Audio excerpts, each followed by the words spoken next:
Hello there guys, what is going on? Son of Chelsea back here again for my rational perspective on Chelsea 2, Burnley 0. Thomas Tuchel's first win as Chelsea's new head coach. It was a win that Chelsea needed, not only in terms of the Premier League, getting in the race for top four, closing the gap as we get into that game against Tottenham on Thursday.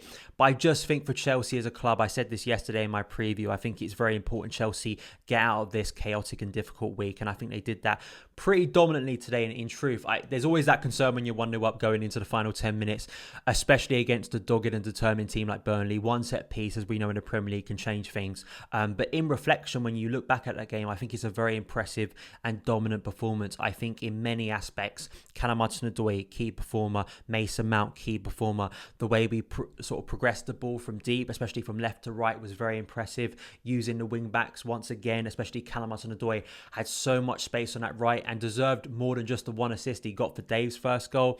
It was a really impressive display, I think, in certain aspects. I think that, as I said in my preview, I think Burnley do help Chelsea, especially with the type of teams Chelsea struggle against, not having tons of pace on the break. And that's not to say it wasn't an impressive performance and wasn't an enjoyable performance in the end to watch. I just feel that there are things that Burnley do, especially narrow defensively, not tons of pace on transition. I think it was quite easy for Chelsea to dominate this game. But there are things we can get into moving forward that I think Tuchel will take from this game and be very impressed by. And of course, the 3 points. And we cannot go throughout this review, obviously, without mentioning the name of Marcos Alonso, rising like a phoenix from the ashes. That volleyed goal right at the end is the most Marcos Alonso thing I think I've ever seen in my life. Guy's not done at Chelsea, obviously, and a lot of talk about him being included in this starting 11 and the stuff at, obviously West Brom the last time he played for Chelsea. And I don't think you can forget that behaviour because it was very unprofessional, and I think his performance that night was disgraceful, really. But today he done himself a lot of favours, and I feel in terms of moving forward, we know what Marcos Alonso can do in a 3-4-3. We know what he can do. As a left wing back, he can be so effective, and we saw it once again there with his finishing quality when Chelsea needed it. Marcos Alonso has a knack for scoring big goals for Chelsea, and we don't know, I think there's a sense of pragmatism from Tuchel because he doesn't have any new signings. He's going to have to wait till the summer for that to happen, potentially, if he wants to bring players in. And he needs to get everyone on board. And I'm not too sort of opposed to him using all the players at his disposal because he needs to create a sense of unity in a squad that has been lacking confidence recently. And by implementing Marcos Alonso in a system that suits him, clearly could work for Chelsea in big ways moving forward. So Marcos Alonso scoring a key goal once again for Chelsea. So a good day for him returning to the team. Looking at, of course, starting 11, the 3-4-3 once again. Dave, Rudiger, Thiago Silva, Mendy. So same as Wednesday, the same double six in Cover and Georgie. Callum Hudson-Odoi at right wing back, Marcos Alonso left wing back, and the front three, or at least the two behind Tammy Abraham, who came in today instead of Olivier Giroud, Mason Mount and Timo Werner. So I think in the first half, before we scored that goal, I felt Kovacic all round today, I think deserves praise. I gave him criticism the other night, but I think that it's streamlining his game for me. I think it's about simplifying it in a sense because Kova, technically, there's no doubts about him. There were several moments in the game where he does some wonderful flicks and tricks, right? But it's about getting him into positions and getting him on the pitch to do things that actually affect the game in a sense, and rather just running into blind alleys doing nothing. I think Kova today showed that in abundance, progressing the ball from deep, whether receiving it from the centre-backs. I think there were several moments in the first half where he probably should have had an assist. I remember one moment in particular where he laid the ball off to Callum Hudson-Odoi once again in tons of space on that right, and that continued to happen. So I think Kova and also Georgie, I felt, grew in the game as well. He had an involvement in the first goal, in the build-up to the first goal. I think there was a lot more punch and sort of aggressiveness continued throughout the game from Kova and Georgie in that double six that helped Chelsea dominate from deep, which I think was really good from both of them. And, Chelsea created a lot in that first half, or at least there was many moments where we got into good positions, and the finishing, unfortunately, was just horrendous until that first goal, whether it was from Mason, whether it was from Timo, Tammy and Mason at the back post colliding with each other. It just wasn't working, and maybe that's a sign of the team gelling in this new system, but also a lack of confidence in front of goal, rushing things a little bit. I felt that with Mason today when he got opportunities, especially in that first half. But I think that's a lot more encouraging. I can take seeing the team create good opportunities and miss them rather than creating nothing, looking really stale in front of goal, which unfortunately we have in recent weeks. So I think there was that energy, there was that dynamism today from left to right, especially on that right-hand side with Callum Hudson-Odoi once again really flourishing in that right wing-back role, having the creative freedom to go out there, get on one-on-ones with the likes of Erik Pieters, who struggled so much against Callum's movement and pace. And it was no surprise that Callum had a massive hand setting up the first goal. It was a brilliant, well-worked move. It was Chelsea moving the ball quickly. This is my issue with the likes of Jorginho and Cover, taking one too many touches, but it was quick, it was sharp, it was exploiting the space in the centre of the park and then moving it from left to right, from Jorginho to Mason, driving forward, which we saw so many times today to great effect. Callum, really smart movement, cutting inside, allowing that space for Dave to make that overlapping run, and it was a wonderful finish. I mean, Dave showing the forwards how it's done in front of goal, and that got us off and running. And I think the way we came out in the second half was even more impressive. The way we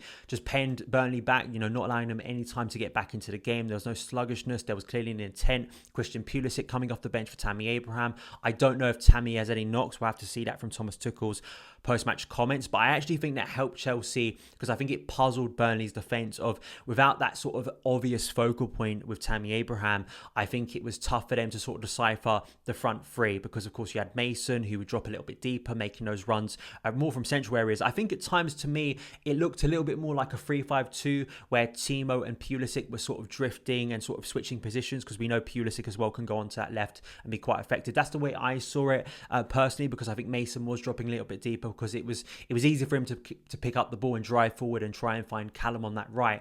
But I think it worked wonders, and Chelsea should have scored more goals, whether it was from Timo Werner's header from a Callum Hudson-Odoi cross into the box, a Callum Hudson-Odoi cross into the box that Pulisic unfortunately scuffed wide.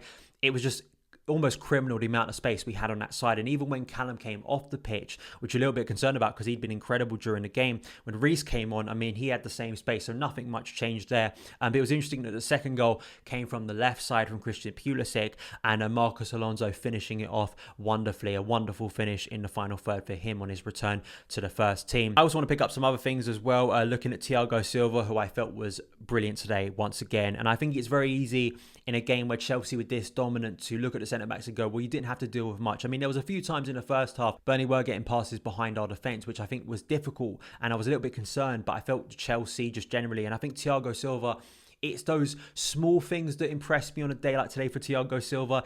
It's the way he positions his body to anticipate where a ball's going to land, especially chested, cushioned headers. They're just wonderful. They're majestic to watch. And I think all round, the calming presence he's added to that back four this year, I think maybe has been forgotten about in recent weeks as Chelsea have struggled, but he's such a key player for us this season. And I think it was the same for Antonio Rudiger, trying it himself sometimes to get forward a little bit more when Chelsea maybe were lacking that energy in the final third, especially in the second half, and Dave too, his influence in the first goal as well. So I think all round we've got to be impressed by that, and Mendy didn't have anything to do today really, so it was a comfortable day for him. Another clean sheet for him in the Premier League this season. That's gone up massively from last season, and I think it's good that Mendy will feel more confident now, back in form, back-to-back clean sheets in the Premier League. And yeah, I think for Tuchel it's a big day, I think, just generally for us as fans and for the club to move forward now. I think that looking forward and seeing interesting things that Tuchel was doing in terms of his formations, in terms of where he's placing players. It's no surprise to me, of course. I don't want to forget Mason Mount. I've already mentioned him. I felt he was exceptional today. I think the top two players today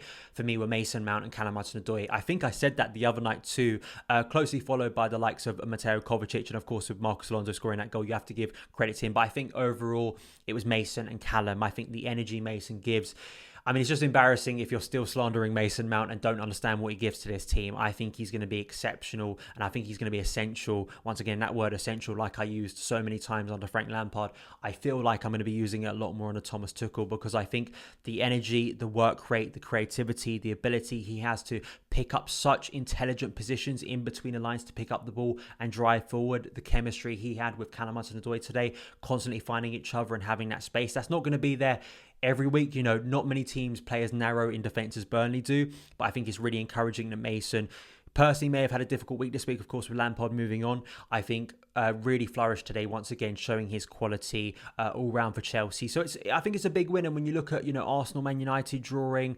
Everton losing yesterday, Southampton losing as well, it's Chelsea, it's been a crazy season. Form really doesn't exist this season, does it? In terms of teams going through waves of form, we've just had it. Hopefully we're coming out of it a little bit better now. Tottenham on Thursday, a massive game, not only for Tuchel. I mean, if Tuchel wants to ingratiate himself with the culture of Chelsea Football Club and wants to get everyone on board, beating Tottenham away is a massive way to go and do it. And of course, with Marcos Alonso coming into form too before that game, it all sort of adds up very well, doesn't it? But I feel with that game, Chelsea now have a chance to take points off of a team in front of them, which they've struggled to do, especially win against one of the teams in front of them, which they haven't done this season so well. So hopefully we're going into that game in good shape. It's going to be a big test for Chelsea, even with Tottenham's poor form recently. I think it's going to be a massive test, but got to be happy today with that performance. Let me know your opinions on man of the match. My man of the match is Callum Hudson-Odoi. I'm pretty sure most Chelsea fans will feel like that, but let me know your opinions on the game in the comments below. Thank you guys so much for taking the time to watch this video. If you did enjoy it, hit that subscribe button and the notification bell so you never miss an upload. Follow me on Twitter @SonOfChelsea. Have a great day, and I'll see you again.